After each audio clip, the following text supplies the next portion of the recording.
hakkımız, grev silahımız. Toplu sözle kazanacağız. Direne, direne kazanacağız. Ortalama bir kamu emeklisinin 24.000 lira aldığı bir dönemde ve sendikamız BES Ar-Ge biriminin yoksulluk sınırını 85.000, açlık sınırını 35.000 lira belirttiği bir dönemde kamu emekçileri çalışırken yoksulluk sınırının yarısına tekabül eden bir ücretle, emekli olduklarında ise açlık sınırına yarısına tekabül eden bir ücretle yaşamlarını sürdürmek zorunda bırakılmıştır.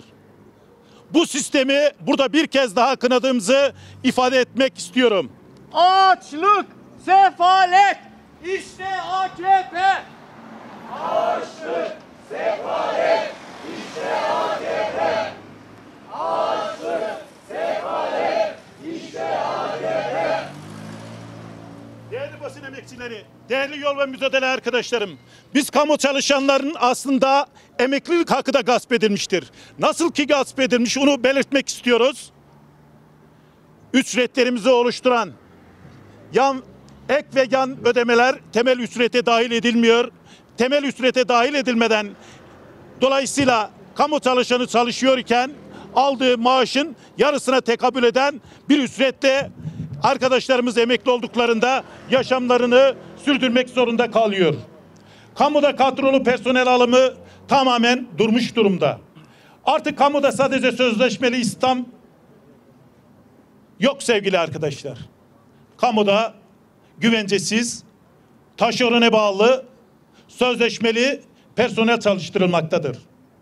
KHK'lerle hukuksuzca ihraç edilen kamu çalışanları hala görevlerine iade edilmemişlerdir. 2023 milletvekili ve cumhurbaşkanlığı seçiminde Sayın Cumhurbaşkanı mülakatı kaldıracağını ifade etti ve bugün mülakat siyasal iktidar elinde kamu emekçilerine karşı bir silah olarak kullanıldığını görüyoruz. Kadın kamu emekçileri ayrımcılık ve mobbing kıskacındadır. Aile yeli ilanı ile birlikte kadınlar eve güvencesizliğe hapsedilmek istenmektedir. Gelir vergisi dilimi adaletsizliği tüm hızıyla sürmekte. Maaşlarımız daha cebimize girmeden gelir vergisine girmektedir. Sadece gelir vergisi değil, KDV'den ÖTV'ye her adımda ödenen tüm dolaylı vergilerin yükü emekçi kesimlerin sırtına yıkıldığı da açıkça görülmektedir. Vergide adalet istiyoruz. Vergide adalet istiyoruz.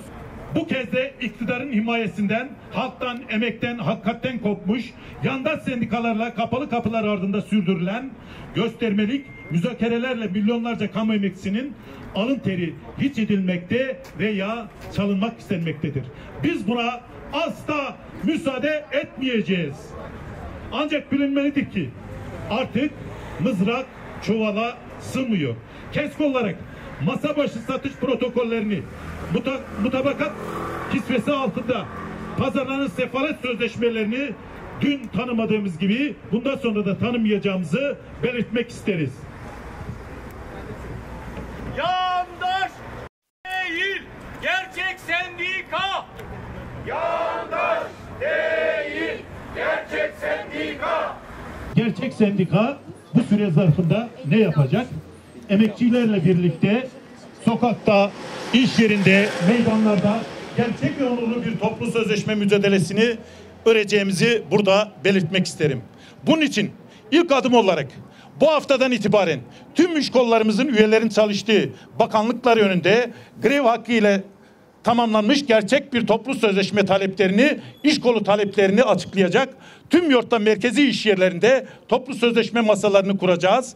Hem bu masalarda hem de web sayfalarımızda paylaşacağımız anketimizle iş yerlerimizde kamu emekçilerinin taleplerini toplamaya devam edeceğiz. İş yerlerinde topladığımız talepleri Temmuz ayının ortasına doğru TİS talepleri olarak kamu ile paylaşacağız. Yine TİS görüşmelerinde kadın talepleri ayrı bir başlıkta ve gündemde ele alınmalı. Mutabakat metninde de aynı şekilde tek başlık altında toplanmalı. Talebi doğrultusunda kadın TİS talepleri kamu ile paylaşacağımızı belirtmek isterim. Hem KESK Yürütme Kurulu hem de üye sendikalarımızın MYK üyeleri olarak yurdun dört bir yanında toplanacağımız talepleri 1 Ağustos'da Çalışma Sosyal Güvenlik Bakanlığı önünde yine siz kamu emekçileriyle paylaşacağız. Değerli dostlar, Temmuz ayının ortasından KESK Yürütme Kurulu, KESK'e bağlı sendikalarımızın Merkez Yürütme Kurulu üyeleri ve yerellerdeki KESK şubeler platformuyla tamamen alanda, sahada, iş yerlerinde olacağız. Topladığımız talepleri Ankara'ya, yani Çalışma Sosyal Güvenlik Bakanlığı'nın duyacak bir ses tonuyla 1 Ağustos'ta burada yüksek bir sesle ifade edeceğimizi özellikle bir kez daha belirtmek istiyorum. KESK olarak her zaman olduğu gibi bugün de üzerimize düşen sorumluluğu gereğini yerine getirmeye hazırız. Bunun için ayrım yapmaksızın tüm kamu emekçilerin insanca yaşama yetecek bir ücret, güvenceli istihdam, güvenli gelecek, demokratik adil bir çalışma yaşamı, halktan yana bir kamu hizmeti, grev hakkımızın önündeki engellerin kaldırıldığı gerçek bir toplu pazarlık sistemi ve tüm konfederasyonları, sendikaları, kamu emekçilerinin birlikte ortak mücadele etmeye, omuz omuza vermeye burada bir kez daha davet ediyoruz. Birleşe, birleşe kazanacağız. Birleşe, birleşe kazanacağız.